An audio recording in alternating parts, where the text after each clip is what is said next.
башынан алыш керек да, кайсы оору болсо деле башынан алып өзүңдү өзүң карасаң, ушунчалык ден соолук эң биринчи байлык ден соолук да. Биринчиден ден соолугуң жакшы болсо баарына жетишесиң. Эгерде ден соолугуң начар болсо, жашоо деген такыр жарым эле жашап каласың да. Мы все знаем, что 17 мая отмечается Всемирный день борьбы с гипертонической болезнью. И с тех пор по всей республике проводятся такие мероприятия. И вот сегодня, 27-го, мы прибыли к вам. Мы хотим поучаствовать вместе с вами, потому что для нас очень важно наше здоровье.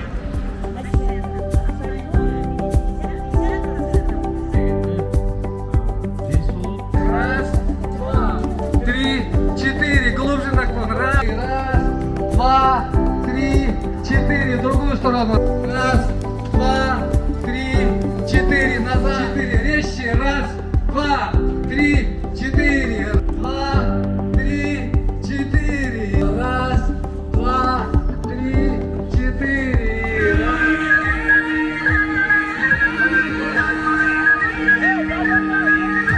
Давайте, желающие все.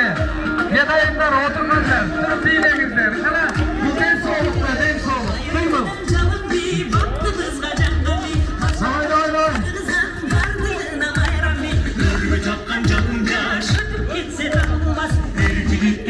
Davay.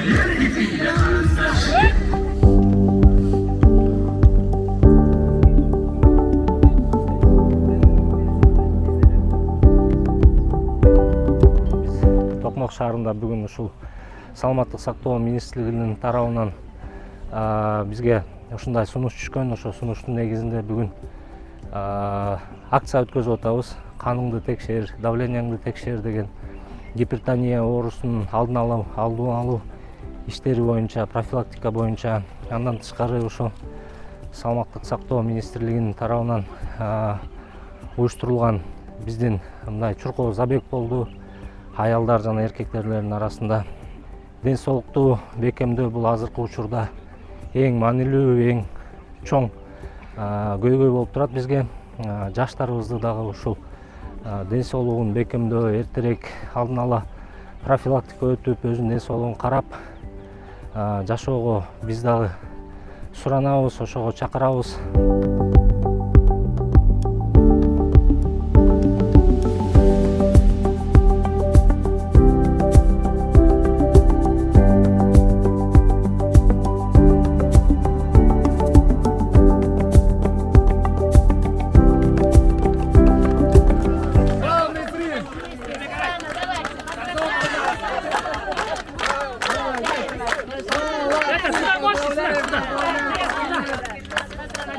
Ну, безусловно, каждый человек, неважно от возраста, должен соблюдать и вести здоровый образ жизни.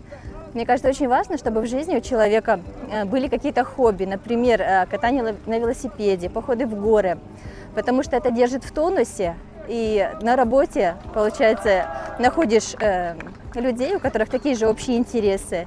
И вообще это здорово вести здоровый образ жизни. Всех призываю к этому. Спасибо большое организаторам за проведенное мероприятие, спасибо за призы. Спасибо большое. Сегодня завершили очень хорошее мероприятие. С утра в городе Токмак провели по-своему День здоровья. Этот день был посвящен гипертонической болезни. И вот с утра была очень хорошая организация. Хочу поблагодарить местное самоуправление, орган здравоохранения нашей. И, конечно, пожелать всем участникам, всем здоровья. Я думаю, что здоровье – это в наших руках.